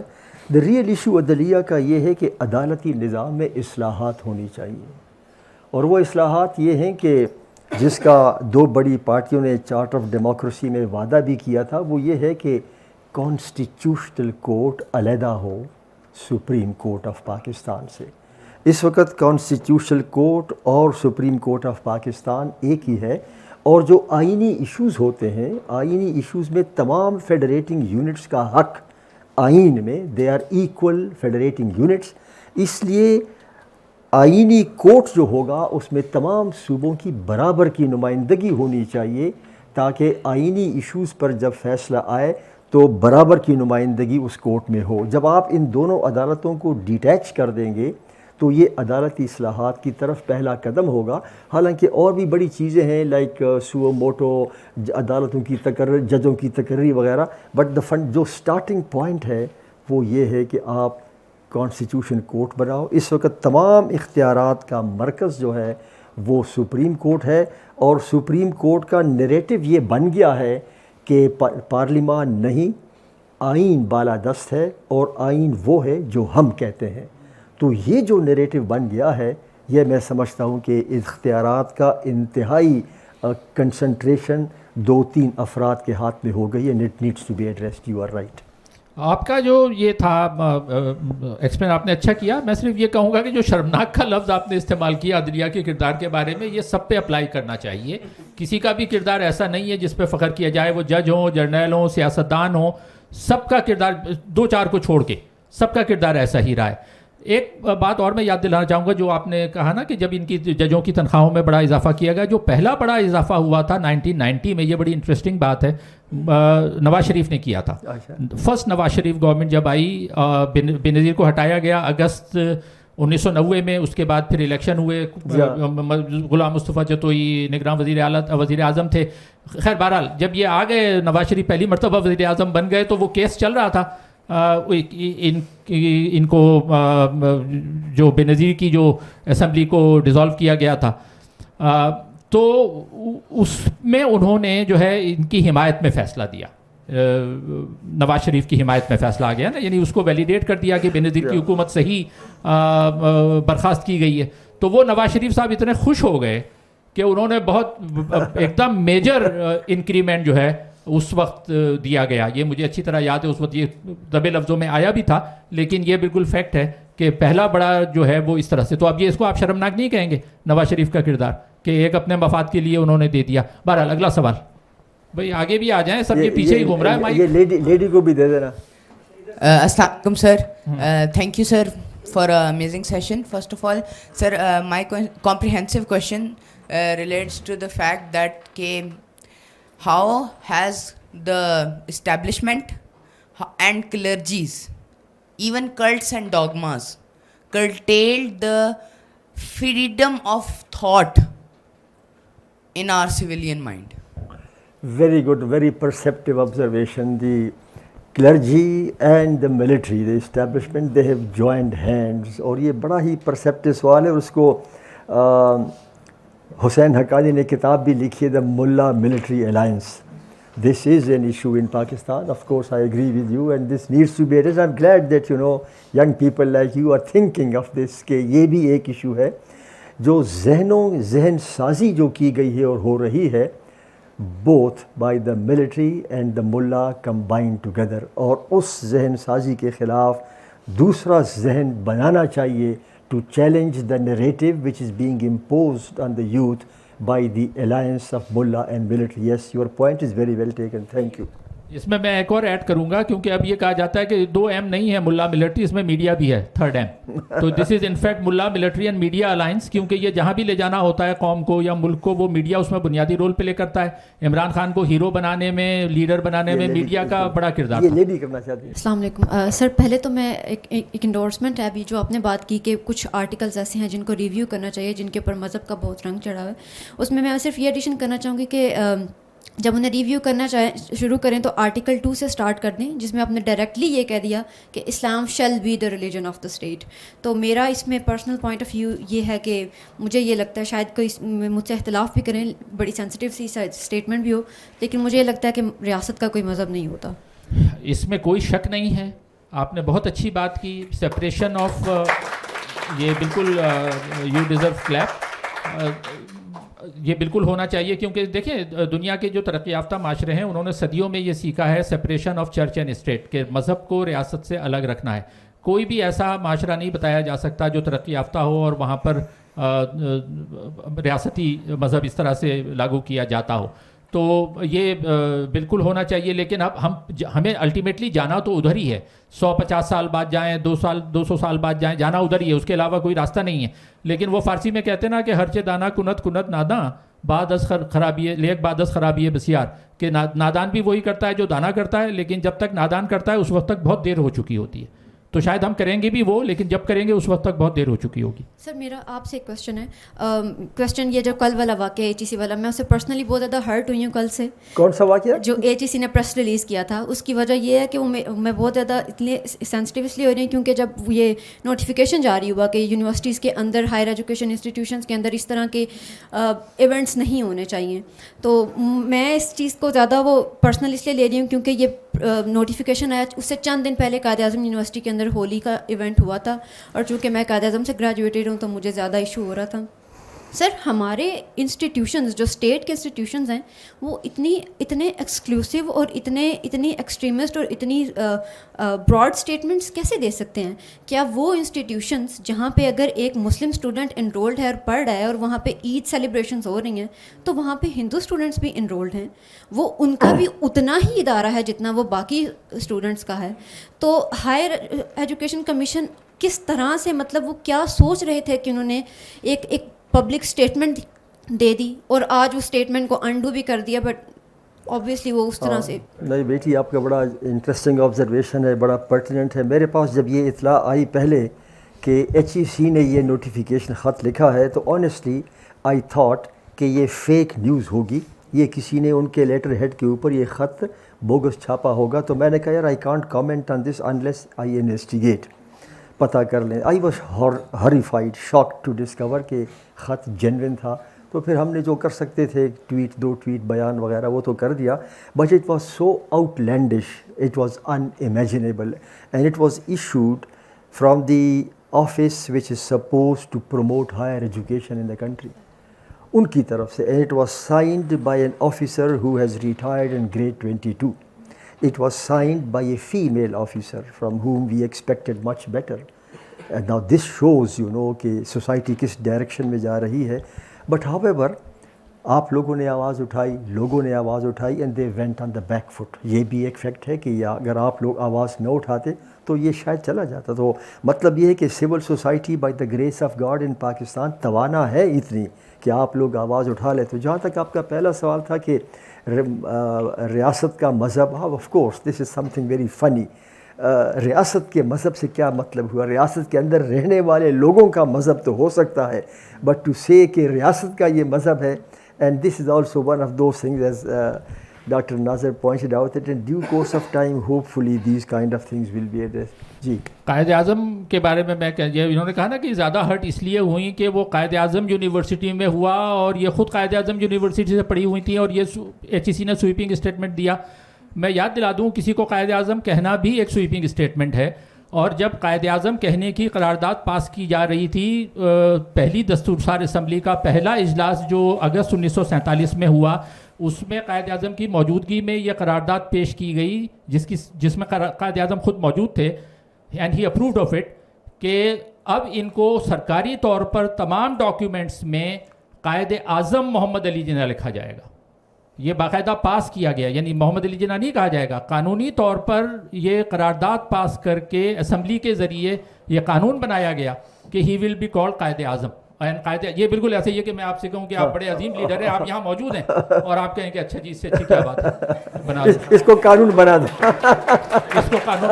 یعنی یہ میرے اور آپ جیسے آدمی کے لیے بھی یہ بڑی, میں تو سمجھتا ہوں کہ میں تو کہوں گا بھائی خدا کے لیے مجھے اس سے دور رکھو. یہ بالکل ایسے ہی ہے. مثال دوں, اگر کمپیریٹیو دیکھیں, انڈیا میں مہاتما گاندھی کہا جاتا تھا مہاتما, لیکن وہاں کوئی قانون پاس نہیں کیا گیا کہ بھائی آج کے بعد, حالانکہ وہ زندہ تھے اس وقت 48 تک جب قائد اعظم تھے, وہ بھی زندہ تھے, وہ چاہتے تو وہ بھی پاس کرا سکتے تھے کہ جی آج کے بعد ان کو مہاتما گاندھی کہا جائے گا, لیکن ایسا کوئی قانون انڈیا میں پاس نہیں کیا گیا. Just to give you an example. دوسری مثال, قائد اعظم جب 14 اگست کو پاکستان کا جھنڈا لہرایا جانا تھا تو انہوں نے 2 لوگوں کو منتخب کیا ان کے ساتھ کھڑے رہنے کے لیے, جھنڈا پاکستان کا لہرانے کے لیے. یہاں پر دونوں دیوبندی تھے, یہاں پر مولانا شبیر احمد عثمانی, انہوں نے پاکستان کا جھنڈا لہرایا پہلی مرتبہ, اور انہوں نے قائد اعظم کا حکم تھا کہ ڈھاکہ میں مولانا ظفر احمد عثمانی, ان کا آپس میں کوئی ریلیشن نہیں تھا, دونوں عثمانی تھے لیکن ریلیشن نہیں تھا, یہاں شبیر احمد عثمانی وہاں ظفر احمد عثمانی, دونوں دیوبندی, ان کے ذریعے قائد اعظم نے خود پاکستان کا جھنڈا لہرایا. تیسری بات, قائد اعظم کے دور میں ہی رویت ہلال کمیٹی بنی سب سے پہلی, جبکہ حالانکہ اس وقت بھی یہ ساری ٹیکنالوجی موجود تھی کہ بتایا جا سکتا تھا کہ چاند کب دیکھا جائے گا, لیکن ان کے دور میں بنائی گئی. تو مطلب یہ اٹ آل شوز کہ ہم یہ کہتے ہیں نا کہ جی یہ خرابہ قائد اعظم کے بعد ہوا, نہیں, بعد نہیں ہوا, اسی وقت سے شروع ہو گیا تھا.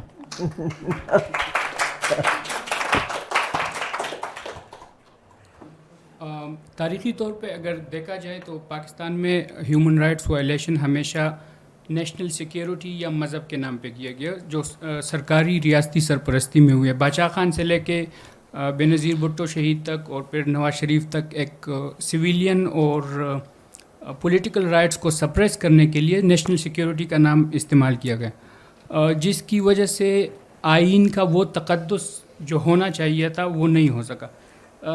پریزنٹ دور میں PDM کی حکومت میں ہم اس موڑ پہ کھڑے ہیں جہاں پہ ایک بار پھر یہ آواز اٹھ رہی ہے, بلکہ کافی حد تک مٹیریلائز بھی ہو چکی ہے, کہ سویلینز کو ملٹری کورٹس میں ٹرائی کیا جائے گا. تو ایک اگر ہم کہیں ڈکٹیٹرز نے پچھلے تاریخی طور پہ ڈکٹیٹرز نے کیا اور سارا, لیکن اس وقت ایک سویلین گورنمنٹ ہے. آج ہی جو لا منسٹر ہیں نذیر تارڑ صاحب, اعظم نذیر تارڑ صاحب, ان کا ایک بڑا لمبا چوڑا آرٹیکل آیا ہے in support of military courts. تو کیا اگر سویلین گورنمنٹ اس کی سپورٹ کرتی ہیں تو کیا ہم وہی دائروں میں گھوم نہیں رہے ہوں گے؟ ایک اور سوال آپ سے بھی لے لیتے ہیں, لیڈی سے لے لیں ذرا, پھر دونوں کا جواب. یہ السلام علیکم سر. کوشچن جی آپ کے. سر میں نے یہ پوچھنا تھا کہ سر جو ہیومن رائٹس کی وائلیشن ہے اس میں systematic persecution of left wing جو ہمارا اوور دا ایئرس ہوتا رہا ہے اس کا کتنا بڑا رول ہے؟ اور سر دوسرا میں نے یہ پوچھنا تھا کہ جہاں پر ایچ ای سی کا ایک نوٹیفیکیشن تو آ جاتا ہے لیکن فورسڈ کنورژن پہ بات کرنا یا کچھ جرنل لکھنا بھی یہاں پر ایک ٹیبو سمجھا جاتا ہے, تو سر اس بارے میں سر کائنڈلی آپ کا پوائنٹ آف ویو ہوتا ہے. ان سے بھی کرا دیں پھر ختم کر دیں گے, 3 سوالوں کا جواب اکٹھا دے دیں گے. السلام علیکم sir. Coming back to the topic protective role of the constitution in Pakistan. اب اس اسٹیٹمنٹ کو انڈرسٹینڈ کرنے کے لیے ہمیں سمجھ آتا ہے کہ یہ protective role of the constitution in Pakistan تب تک نہیں ہو سکتا جب تک پاکستان کے 2 ادارے اس کی اسٹرنجنٹ رسپانسبلٹی نہیں لیتے, that is judiciary and military. تو اب ان دونوں اداروں میں جب آگے فریش بلڈ ہے وہ جب اس میں کیا ان دونوں اداروں کے اندر اتنی فلیکسیبلٹی ہے کہ اب جب آگے یوتھ ہے وہ ان کے اندر جب قدم رکھتی ہے تو وہ پرانے جو داغ لگے ہوئے ہیں ان کو دھو کے تو ماڈیفیکیشنز جو ہیں وہ ڈیولپ ہو سکیں, کیونکہ یا پھر یہ بھی اسی طرح سے ہوگا کہ جو جاتے ہیں وہ بھی اسی لانگ پریکٹسڈ ریجیڈیٹی کا شکار ہو جاتے ہیں اور اسی کے اندر جو ہے وہ آگے ان کی جو ہے وہ ماڈیفیکیشنز نہیں ہو پاتی, جس کی وجہ سے چینج نہیں ہو پاتا. شکریہ جی. آئی ٹیک دیز 3 questions. جو پہلے جی آپ نے کیا اور آپ نے ملٹری کورٹس کی بات کی ہے. سول of course it must be condemned. Civilians کا trial by the military courts must be rejected. How to do that? یہ جو آرمی ایکٹ ہے اس کے اندر ترمیم 1966 میں ایوب خان نے کی تھی اور اس نے کہا تھا کہ میوٹنی کو پروموٹ کرنا آرمی میں اور ایسپیوناج, یہ 2 میں اگر سویلین انوالوڈ ہوگا تو اس کا ٹرائل آرمی کورٹ میں ہوگا. 1966 سے لے کر 2023 تک کسی پارلیمان نے اس کو چینج نہیں کیا. میرا کہنا یہ ہے کہ اب جو 9 مئی کے واقعات کے بعد جو یہ آواز اٹھائی جا رہی ہے, میں سمجھتا ہوں کہ 9 مئی کو جو کچھ بھی ہوا اس کی جتنی بھی آپ مذمت کریں, سزا دیں, لیکن 9 مئی کے واقعات میں یہ 2 جرائم نہیں آتے کہ 9 مئی کو ہوئے واقعات میں یا انہوں نے فوج کو بغاوت پر اکسایا ہو یا ایسپیونیج کیا ہو. اس لیے in my view, my interpretation of the army act is that even if that act میں امینڈمنٹ ایوب خان کے دور میں غلط تھی اور should be undone, but until it is undone even under that amendment the perpetrators of 9 May cannot be tried in military courts, and the matter now is between the Supreme Court. Let us see what happens. اگر آج اعظم نذیر تارڑ نے یہ کہا ہے تو میں سمجھتا ہوں کہ غلط کہا ہے. اس کو یہ نہیں کہنا چاہیے, کسی سویلین گورنمنٹ کو یہ کہنا کہ ہاں ملٹری کورٹس میں ٹرائی ہوگا, یہ غلط ہے. And thank you very much for pointing it out. دوسرا یہ ہے جی کہ it's a very perceptive observation کہ آپ نے کہا کہ systematic persecution of the left. یہ جو فنڈامنٹل رائٹس اور ہیومن رائٹس کا جس پر جو یلغار ہو رہی ہے, یہ یلغار اگر آپ دیکھ لیں تو کوئنسائڈ کر رہی ہے with the decline of the left also, کیونکہ لیفٹ ہی ہے جو آواز اٹھاتی تھی بے انصافی کے خلاف. تو ہم دیکھیں کہ گزشتہ 25 سالوں سے both the left, the organised labour union, they کمزور, they are on the back foot. اور بالخصوص جب سے کمیونزم کا خاتمہ ہوا روس کا اور روس ٹوٹ گیا تو ایک بڑا سیٹ بیک ہوا ہے لیفٹ کو. اینڈ آئی تھنک کہ there is a need for the revival of the left, and the left also should look inwardly, اور ان کو بھی اپنے سلوگنز جو ہیں اپنے سلوگنز میں ترمیم کرنی پڑے گی, because the left also have always been calling for down with this, down with that, down with this. اگر فرض کیا اوکاڑا میں ملٹری فارم لینڈز پر ڈسپوزیس کیا ہے وہاں ان کو, تو وائی شوڈ دا لیفٹ سے ڈاؤن ود امریکہ؟ امریکہ کا اس میں کیا کام ہے؟ یو سے that down with the security establishment کہ انہوں نے ہماری زمین پر قبضہ کیا ہے. تو یہ جو لیفٹ کا سنڈروم تھا ڈاؤن ود ایوری تھنگ, اب وہ لیفٹ کو بھی سوچنا پڑے گا, not down with everything, down with the things جو ضروری ہیں ان کو ڈاؤن کرنا. So I agree with you کہ the decline of the left is an important factor in the erosion of the fundamental rights. بیٹی آپ نے کہا کہ 2 پاورفل انسٹیٹیوشنز ہیں, the military and the judiciary, اور ان پہ بڑے داغ ہیں دونوں پر, اور ہیومن رائٹس کی پامالی کے حوالے سے بھی ان کو بڑا کچھ کہنا ہے. This is very correct, but then how to go about that. دیکھیں ہر کام جو ہے اس کی ابتدا کیسے ہو. میرے نزدیک اس کی ابتدا یہ ہو سکتی ہے کہ آپ ایک آواز اٹھائی جائے کہ ایک ٹروتھ اینڈ ریکنسیلیشن کمیشن بن جائے, کہ یہ بتایا جائے کہ ٹروتھ اس کے سامنے آئے, کہ وہ ایکنالج کرے کہ ہاں ہم یہ غلطی ہو گئی ہے.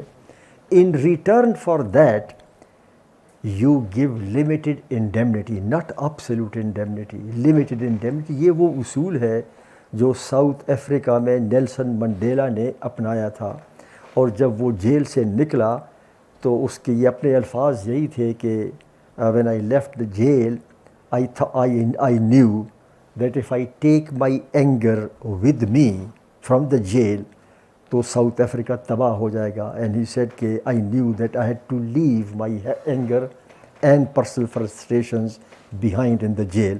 اور اس نے ٹروتھ اینڈ ریکنسیلیشن کمیشن بنایا کہ اس میں جن لوگوں نے ظلم کیا تھا انہوں نے اعتراف کر لیا. جب ظلم کا اعتراف کر لیا جاتا ہے تو مظلوم کی تھوڑی بہت وہ ہو جاتی ہے کہ ہاں اس ظالم نے مان لیا ہے, اور اس کے بدلے میں لمیٹڈ انڈیمنٹی. اور مجھے یاد ہے, and this is very moving, جب شہید بے نظیر بھٹو زندہ تھی تو she wanted to make that kind of thing, and she said, ہم سے کہا کہ تم وہ ساؤتھ افریقہ والا ڈرافٹ جو ہے ماڈل وہ لے لو. And I went to the South African high commission, ان سے ہم نے لیا. اس میں ایک بڑا دلچسپ وہ تھا, ایک خاتون تھی, اس کے 5 بیٹے تھے, and they were all killed by the white, جو بھی وہ تھے, اور وائٹ جو تھا وہ ان کی آرمی میں تھا. اس نے 5 اس خاتون کی بیٹوں کو مارا تھا, اینڈ ہی ایکنالجڈ. ناؤ چونکہ لمیٹڈ انڈیمنٹی دینی تھی, پوری انڈیمنٹی, تو یہ ایسا کیس تھا کہ اس میں تو انڈیمنیفائی ہو ہی نہیں سکتا تھا. So what to do, whether the person was to be hanged or not. So that woman was asked, and she was the mother of the 5 sons. تو اس نے کہا کہ yes I want to take my revenge, limited revenge. So what is the revenge? And she said that now that my sons have been killed and they are no longer here and I am old, I can't live on my own, this murderer of my sons must agree to become my son and live with me in the same house. آپ اندازہ لگائیں. I mean this was, the truth was matched by a kind of reconciliation. Now I don't say کہ this example has to be followed in every case, لیکن Nelson Mandela کے truth and reconciliation میں یہ ہوا ہے کہ اس خاتون نے کہا کہ ہاں یہ ہو گیا ہے, میرے 5 بیٹے مارے گئے, I condone this, they have spoken the truth, but now he must agree to live with me as my son. تو یہ جو کانسیپٹ ہے جو آپ نے کہا کہ اس کو کیسے ایڈریس کیا جائے, اس کو آپ نہیں کر سکتے to draw blood, because if you draw blood, blood always draws blood. Anger promotes anger, frustration promotes frustration. I think the way forward is truth and reconciliation. Thank you Babar Sahab for this very interesting session. میرے 2 سوال ہیں. ایک تو یہ کہ آپ نے جو بات کی کہ پارلیمان میں کچھ بات یہ ہو رہی ہے یا اس پہ لا میکنگ ہو رہی ہے to defend the human rights defenders, لیکن میرا یہ سوال ہے کہ وہ کس طرح ہوگا جب کہ ایک پارلیمنٹیرین کو, علی وزیر کو اٹھا کے غائب کر دیا جاتا ہے اور نیشنل اسمبلی کا اسپیکر اس پہ بولتا تک نہیں ہے. تو پہلا سوال میرا یہ. دوسرا یہ کہ یہ ڈونٹ یو تھنک کہ اب یہ جو سویلین گورنمنٹ ہے یہ فوج کا کریپنگ شیڈو اور بڑھتا چلا جا رہا ہے, کیونکہ آج کی جو خبر ہے کہ جو انہوں نے اکنامک ریوائول کا پلان دیا ہے that is going to be overseen by the army.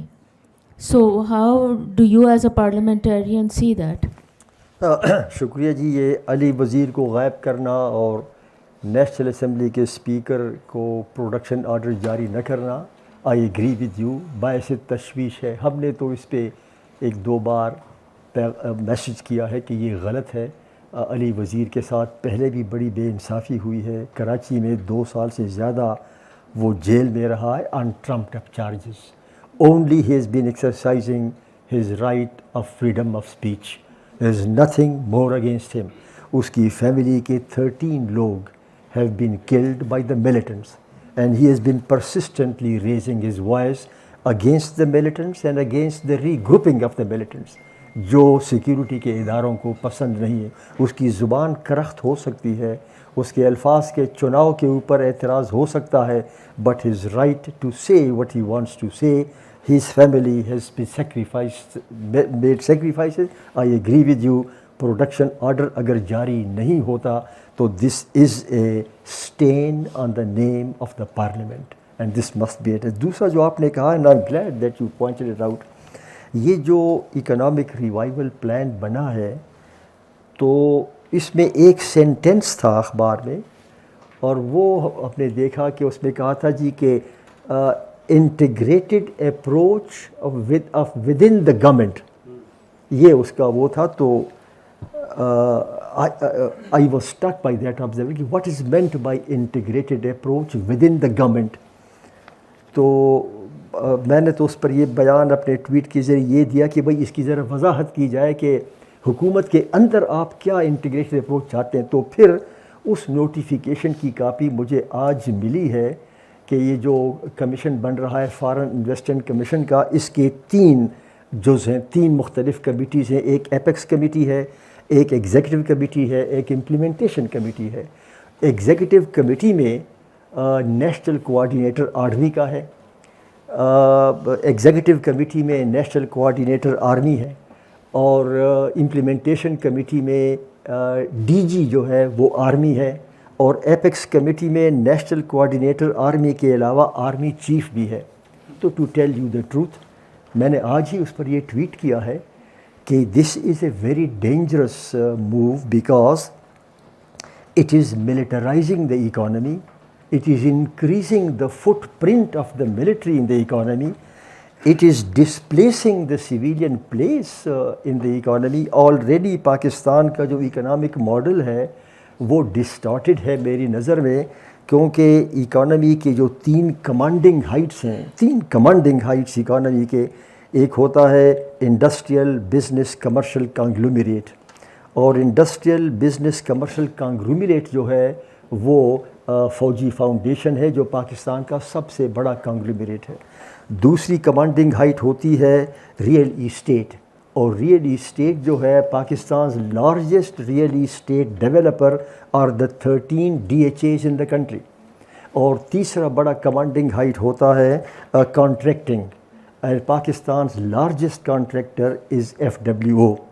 اور ایک اور کمانڈنگ ہائٹ جو اب بننے والی ہے وہ ہے transportation, and the NLC might become in due course of time the largest transporter of public goods in the country.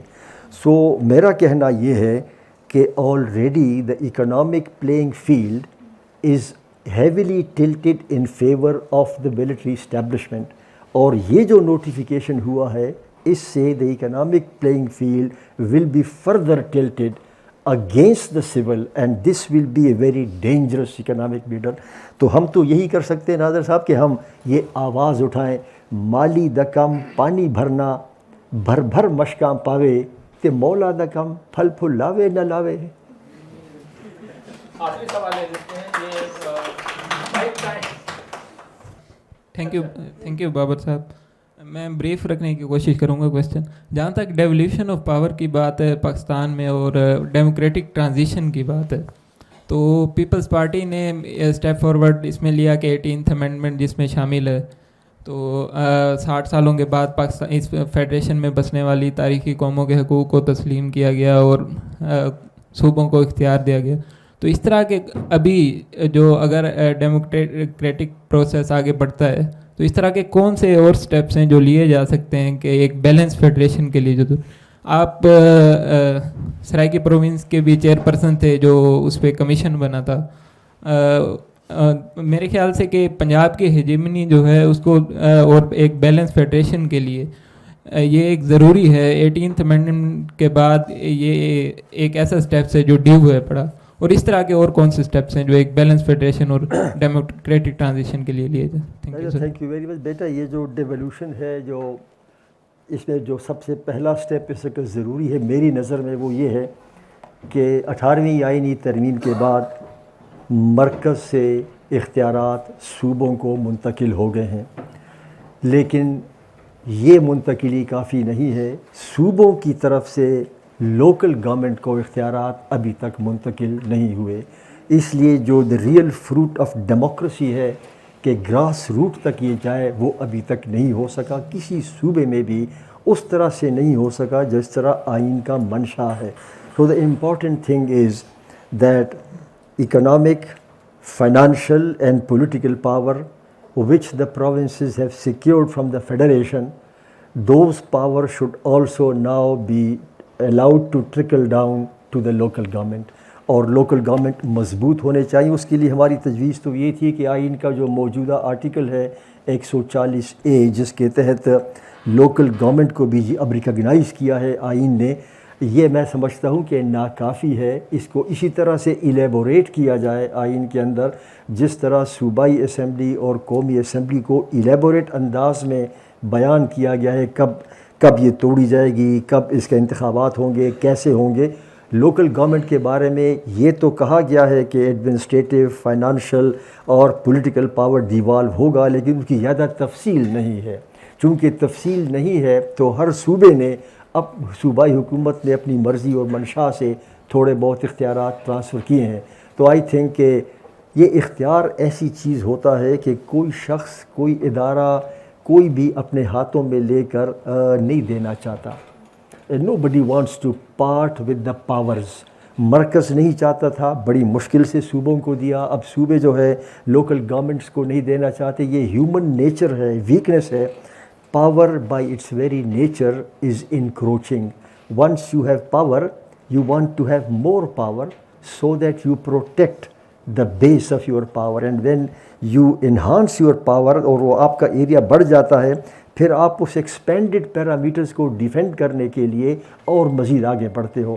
یہی حالت ہماری سیکیورٹی اسٹیبلشمنٹ کی ہوئی ہے. انہوں نے پولیٹیکل پاور کیپچر کیا, اس پولیٹیکل پاور کو کیپچر کر کے اس کو استعمال کر کے اکنامک پاور بیس کو ایکسپینڈ کیا. پھر economic power, expanded economic power base کو ریٹین کرنے کے لیے اگین پولیٹیکل پاور پہ قبضہ کیا, اور جب پھر پولیٹیکل پاور ایکوائر کیا تو اس کو مزید استعمال کیا اکنامک پاور بیس کو بڑھانے کے لیے. So power by its very nature is encroaching. The more you have it, the more you crave for it, and this needs to be addressed. I agree with you. آخری دو سوال لے لیں, ایک ان کا فہیم کا اور ایک آپ کتنے لیں گے؟ سوال تو بہت ہے. جی بہت شکریہ فرت اللہ. بہت لمبا ہوتا ہے سوال.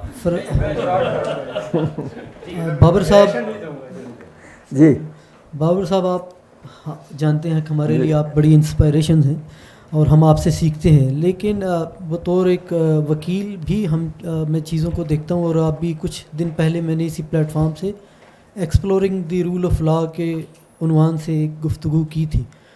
تو سر اس میں ایک کمنٹ ہے اور پھر ایک سوال بھی ہے. کمنٹ یہ ہے کہ ابھی بہت ہم کبھی جوڈیشری کو لے لیتے ہیں, کبھی میڈیا کو لے لیتے ہیں. سیدھی سی ایک ہی بات ہے کہ ایک محکمہ ہے جس نے سب اداروں کے جو جورسڈکشن ہے اس کو ہائی جیک کیا ہوا ہے. اب وہ سوال ہوا کہ ملٹری کا کام ہے کہ وہ ہمارے کنسٹیٹیوشن کو پروٹیکٹ کرے. یہ ملٹری کا کام نہیں ہے. ملٹری کا کام تو سرحدوں کی حفاظت ہے. ملٹری کا کام یہ ہے کہ وہ پیچھے ہٹ جائے, ان معاملات میں مداخلت نہ کرے. دوسرا سر جو پولیٹیکل پارٹیز ہیں یا جہاں سے بھی اگر ایک نیریٹو آتا ہے, وہ ضروری نہیں ہے کہ 100% وہ سچائی پر مبنی ہو, لیکن اس کے اندر جو سچائی ہوتی ہے, چاہے وہ ہمارے مخالفین کی جانب سے ہی آئے, اس نیریٹو کو ہم پھر سچویشن ٹو سچویشن کبھی آن کرتے کبھی ڈس آن کرتے. اس پہ تو کنسنسس ہونا چاہیے.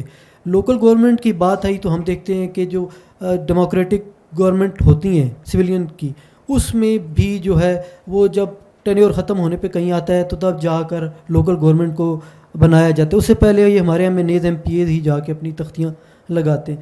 دوسرا آپ نے کہا کہ ہمارے جو ججز ہیں وہ کہتے ہیں کہ ہم جو انٹرپریٹیشن کریں گے وہی درست ہے اور پارلیمان کو شاید وہ سبڈیو کرتے ہیں. تو سر جو ہماری مطلب اسکیم ہے اور میں نے بھی جو سمجھا ہے رول آف لا میں بھی اور سارا بھی اس میں ہوتا تو یہی ہے کہ جی آگے ہی سوال ہے کہ کنسٹیٹیوشن کو انٹرپریٹ کرنا تو ڈومین ہی سپریم کورٹ کا ہے, جو اس کا پارلیمنٹ کا نہیں ہے. اور اس کا ایک کام یہ بھی ہے کہ وہ ایک چیک رکھتی ہے ایگزیکٹو پہ اور پارلیمنٹ پہ. جیسے کہ ابھی ہم نے گفتگو میں بھی کہا کہ پارلیمنٹ سے ہی کئی قوانین ایسے پاس ہوتے ہیں کہ جو نہیں ہونے چاہیے, جو حق تلفی کا باعث بنتے ہیں.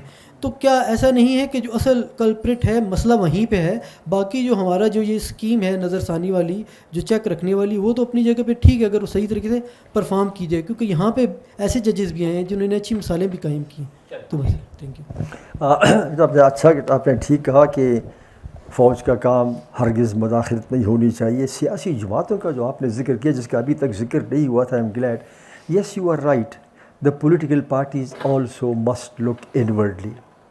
اور اگر پولیٹیکل پارٹیز خود کسی کے کندھے پر بیٹھنا چاہیں یا کندھے پر بیٹھ کے آتی ہیں اور اس کو برا نہیں سمجھتی, ان کو یہ احساس ہونا چاہیے کہ کسی کے کندھے پر بیٹھ کر اگر آؤ گے تو وہی ادارہ وہی شخص آپ کو اپنے کندھے سے اتار بھی سکتا ہے اور بعض اوقات اتار کے پھینک بھی دیتا ہے. تو this the political parties must recognize. Number 2, the second thing is کہ all the political parties, of course, they talk of democracy and rule of law and all this, they also should have greater democracy within their own political structures. جو decision making process ہے party کے اندر وہ زیادہ democratic ہونا چاہیے. تو I think جب تک میں خود اپنے گریبان میں نہیں دیکھوں گا I cannot really point fingers at others. This is what the political parties must do. ججوں کا کام آئین کی تشریح تو ضرور ہے, وہ تو پارلیمان نہیں کر سکتی, لیکن میرا بھی تو یہ حق ہے کہ میں یہ سوال کروں کہ آپ تشریح ایسے تو نہیں کر رہے کہ جو خود اس آئین کے اندر ہے ہی نہیں. اور ہم نے حال میں دیکھا ہے کہ ایسی تشریح ہوئی ہے کہ وہ آئین سے بالا تر ہوئی ہے. آرٹیکل 63A کی آپ دیکھ لیں کہ یہ ایک شخص نے ووٹ ڈالا ہے اور آپ کہتے ہو کہ بھائی ٹھیک ہے وہ جو کاؤنٹ, تو یہ دیکھنا پڑے گا. اور یہ فلسفی جو ہے, میں اگر مجھ سے کوئی پوچھے تو میں کہوں گا کہ 2007 میں جب افتخار چودھری کو نکالا گیا تھا اور جس طریقے کے ساتھ ان کی بحالی ہوئی through a public movement, lawyers movement 2009 میں جب یہ ان کی بحالی ہوئی, تو میں سمجھتا ہوں کہ پاکستان کی تاریخ میں یہ یاد رکھا جائے گا کہ اس کے اثرات جو ہیں وہ پازیٹیو نہیں تھے, وہ نیگیٹو تھے. اور مجھے یاد ہے کہ خود اعتزاز احسن سے سپریم کورٹ میں وہ اس کے روح روان تھے, وہ گاڑی چلاتے تھے, اور جب ان سے پوچھا گیا کہ اعتزاز صاحب what do you think of the lawyers movement and how, کیا اس سے جوڈیشری آپ کی انڈیپینڈنٹ یا کیا, تو اس کے الفاظ تھے, اس نے کہا جی کہ لائرز موومنٹ کے نتیجے میں متکبر عدلیہ, متشدد bar. Now we have inherited now from 2009 متشدد بار, متکبر عدلیہ, اور متکبر عدلیہ آئین کو نہیں مانتی, متشدد بار کسی کو نہیں مانتا. This is the fruit, this is the result of 2009 restoration. اور اس پر اب سوسائٹی کو غور کرنا پڑے گا. اور مجھے یاد ہے میں نے تو اس لیے اس کو فالو کیا ہے that I was sitting in the vantage point of the presidency, اور میں نے دیکھا کہ کیسے یہ ریسٹوریشن ہو رہی تھی. اور اس کے بعد افتخار چودھری صاحب کہتے تھے کہ وہ ڈائسین تھیوری ختم ہو گئی ہے, پارلیمان is no longer supreme, it is the constitution which is supreme. یہ انہوں نے لاہور میں کہا, انہوں نے کراچی میں کہا, اور پھر انہوں نے کہا کہ آئین تو وہ ہے جو سپریم کورٹ کہتا ہے.